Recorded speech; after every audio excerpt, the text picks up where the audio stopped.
सर्वांना मानवंदना। आजच्या या भव्य अशा मोर्चाचं नेतृत्व करण्यासाठी आलेले तुमचे आमचे नेते माननीय अरविंदभाई सावंत, शिवसेनेचे संपर्क प्रमुख नरूभाऊ, जिल्हा प्रमुख जालूभाऊ, सर्व बुलढाणा जिल्ह्यातील सर्व माता भगिनी, सर्व पदाधिकारी, शेतकरी बांधवांनो, माता भगिनींनो,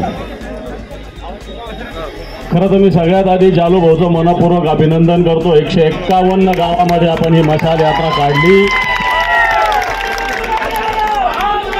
आणि ही 151 गावाची मशाल मुंबईत गेल्याशिवाय थांबणार नाही हे मी तुम्हाला सांगतो। कारण ही मशाल आता पेटलेली आहे, ही मशाल आता पेटलेली आहे आणि ही पेटलेली मशाल 151 गावापुरती किंवा बुलढाणा शहरापुरती मर्यादित राहणार नाही। अख्ख्या महाराष्ट्रात ह्या मशाली पेटून आपला विधानसभेवर भगवा फडकवल्याशिवाय राहणार नाही। आणि खरं तर जालूभाऊ सारखं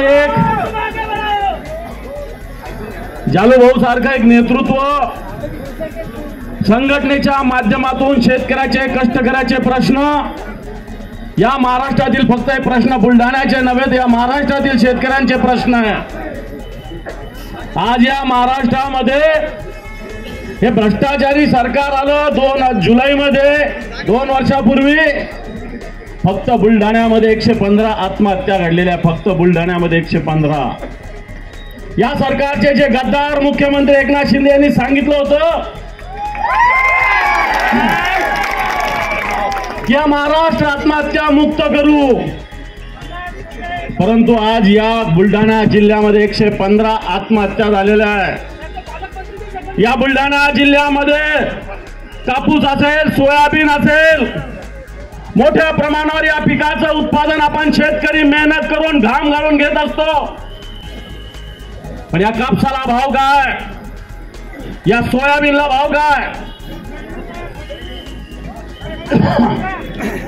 मात्र उद्धवजी ठाकरे साहेबांचं सरकार होतं, कापसाला 12,000 रुपयापर्यंत भाव दिला गेला होता।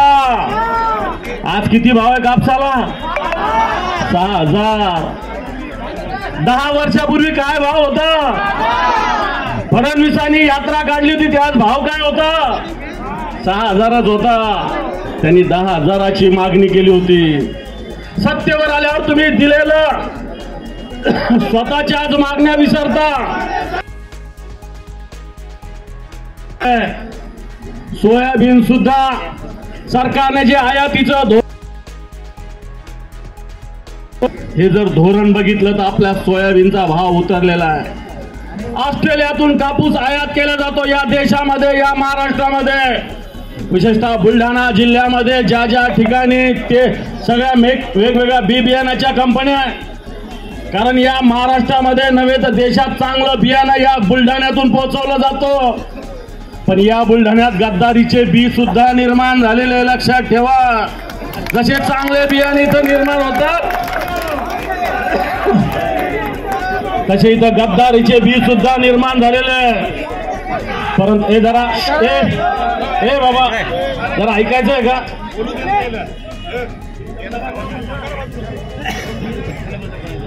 आणि आपण खऱ्या अर्थानं कापूस असेल, सोयाबीन असेल, या बुलढाणा जिल्ह्यामध्ये आपण मोठ्या प्रमाणावर पीक घेतो, परंतु सरकारला या शेतकऱ्याच्या प्रश्नाशी देणं घेणं काही नाही।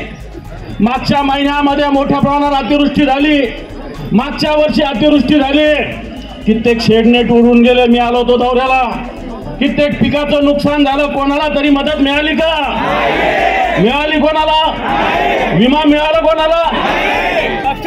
मग या सरकार काय जाळायचंय गद्दारांचं? जर शेतकऱ्याला विमा मिळत नाही, 1 रुपयात पीक विमा सांगितला जातो, प्रत्यक्षात पीक विमा कंपन्याचं भलं केलं जातं, या शेतकऱ्याचं भलं केलं जात नाही। म्हणून शेतकरी बांधवांनो, हा विषय फक्त निवडणुकीचा नाहीये, हा शेतकऱ्याच्या हिताचा विषय।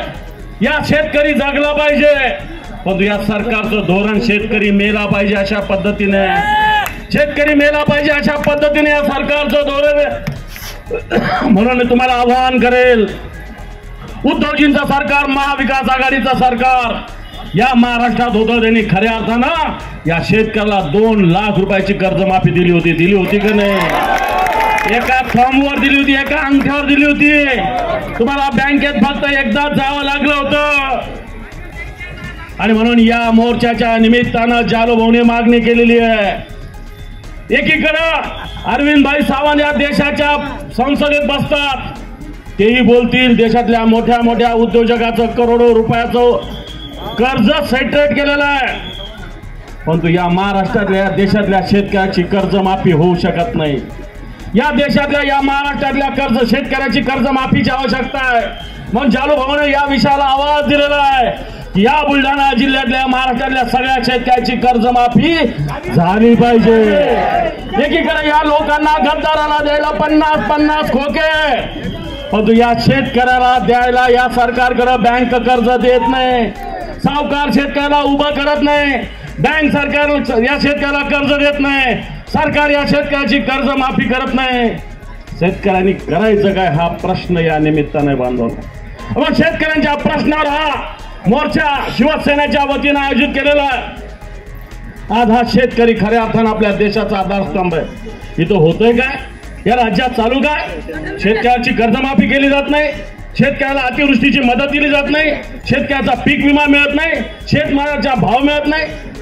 पुतळे उभा केले जातात, पुतळ्याचं अभिनंदन आहे. परंतु लाज वाटली पाहिजे या महाराष्ट्राच्या सरकारला.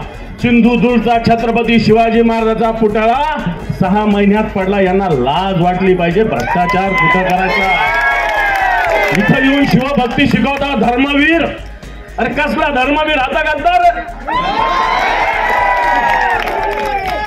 धर्मवीर.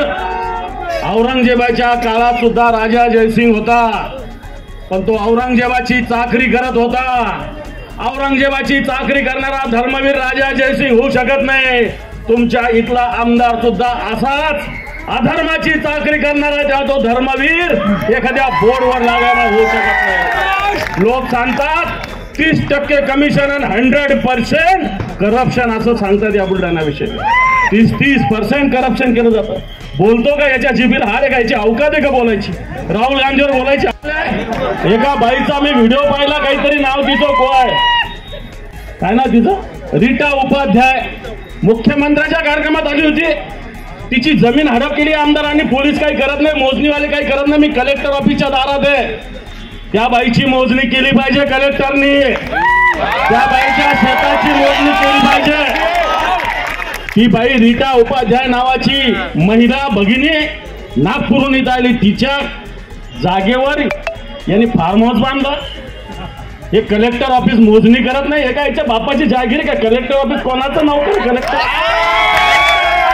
2 महिने थांबा, 2 महिने यांना दाखवू. कलेक्टर असो पोलिसांना दाखवू. जास्त वेळ नाही. एकीकडे मोठ्या मोठ्या घोषणा करतात, लाडक्या बहिणीच्या घोषणा करतात. या महाराष्ट्रातील माता भगिनी सुरक्षित नाही. या महाराष्ट्रातील भगिनींना जाऊन खोटे आश्वासनं देतात. 1,500 रुपये देण्याची घोषणा करतात. मी यादी आणली महागाईची. इथं भगिनी मोठ्या प्रमाणावर आहे. 2014ला तेल 70 रुपये होतं, आता 170 रुपये झालं. माहितीये का? तूर डाळ 70 रुपये होती, आता 200 रुपये झाली. हरभरा डाळ 36 रुपये होती, आता 1,200 रुपये झाली. गॅस 400 रुपये होता, आता 1,100 रुपये झाला. मग माता भगिनींना सांगावं या 1,500 रुपयाचं करायचं काय? माझं म्हणणं 1,500 रुपये नका देऊ. फक्त गॅस 400लाच करा, तूर डाळ 50 रुपयालाच करा, पेट्रोल 50 रुपयालाच करा. बाकी काही करण्याची गरज नाहीये. माता भगिनीला 1,500 रुपये देण्याचं निवडणुकीच्या समोर आश्वासनं देतात. 1,500 रुपये वाटत सुटलेले.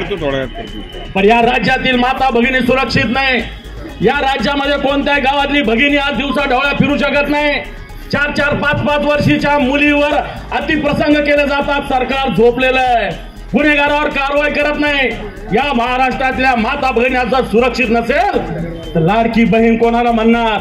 आज आपल्या बहिणी सुरक्षित नाही या महाराष्ट्रामध्ये. जर बहिणी सुरक्षित नाही ना 1,500 रुपयाचा इव्हेंट करत बसणार, सरकारी खर्चानं, तर मला वाटतं या महाराष्ट्रातील माता भगिनी स्वाभिमानी आहे.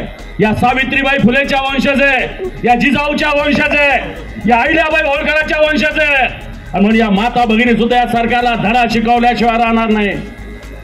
कारण आज गरज आहे संरक्षणाची, आज गरज या संरक्षणाची आहे. आणि जर हे सरकार संरक्षण माता भगिनीला देणार नसेल, कायदा व्यवस्था सुव्यवस्थेच्या धिंडवडे काढणार असेल, या सरकारला धडा शिकवावा लागेल. आणि म्हणून बांधवांनो, मी आवाहन करतो या मोर्चाच्या निमित्तानं, आज बुलढाणा जिल्ह्याच्या वतीनं जालूभाऊच्या माध्यमातून हा मोर्चा निघालेला आहे.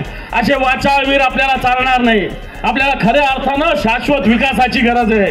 या तालुक्यामध्ये, या मतदारसंघामध्ये सिंचनाची आवश्यकता आहे. या मतदारसंघातील शेतीची डेव्हलपमेंट होण्याची आवश्यकता आहे. या भागातील तरुणांना, बेरोजगारांना रोजगार मिळण्याची आवश्यकता आहे. या विषयाकडे लक्ष देण्याची आवश्यकता आहे. पुतळे उभा राहून महागाई कमी होणार नाही. पुतळे उभा करून शेतीचा दर्जा सुधारणार नाही.